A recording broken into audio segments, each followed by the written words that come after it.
មកកើតធំដឹកដីឡើងនៅប្រទេសខ្មែរចាឬក៏ប្រទេសកម្ពុជាហើយពីក្មេងតែងតែឮ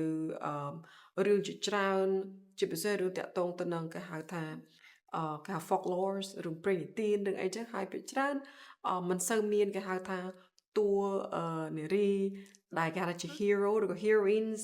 តែភាគច្រើនសលើតែបរោះ right អញ្ចឹងហើយមានរឿងមួយដែល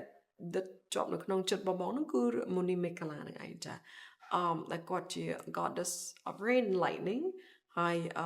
and she stands up for righteousness you know គាត់គេហៅថាក្រោកឈរការពារភាពត្រឹមត្រូវចាអញ្ចឹងពេលដែលបងបង្កើតក្រុមហ៊ុនមួយគឺបងចង់បង្ហាញថាវាជាក្រុមហ៊ុនដែលបង្កើតនៅប្រទេសកម្ពុជាប៉ុន្តែវាមាន impact regionally ចាអញ្ចឹងពេលហ្នឹងក៏សម្រាប់ដាក់ឈ្មោះថា Mekhala Radiant គឺសំដៅទៅលើពន្លឺចាញ់ចាយរបស់គាត់ហ្នឹងគឺ crystal ball ហ្នឹងអញ្ចឹងហើយបានដាក់ឈ្មោះថា Mekhala Radiant Communications មួយទៀតដែល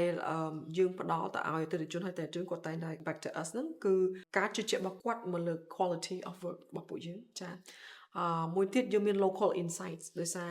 មេខាឡានេះគឺ set up ដោយបងហើយនឹង co-founder បងគាត់ជាជនជាតិឥណ្ឌាចាអញ្ចឹងការងាររបស់យើងវិញគឺគេហៅថា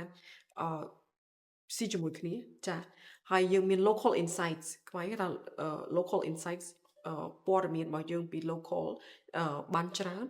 ដោយសារយើងជា local យើងរស់នៅទីនេះប៉ុន្តែយើងមានគេហៅថាមួយទៀត international knowledge ទៅក្រៅប្រទេសផងដែរទំនាក់ទំនងរបស់យើងជាមួយនឹង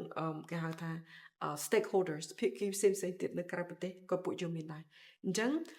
វាជាគេហៅថា uniqueness របស់ពួកយើងប៉ុន្តែមិនមែនមានថា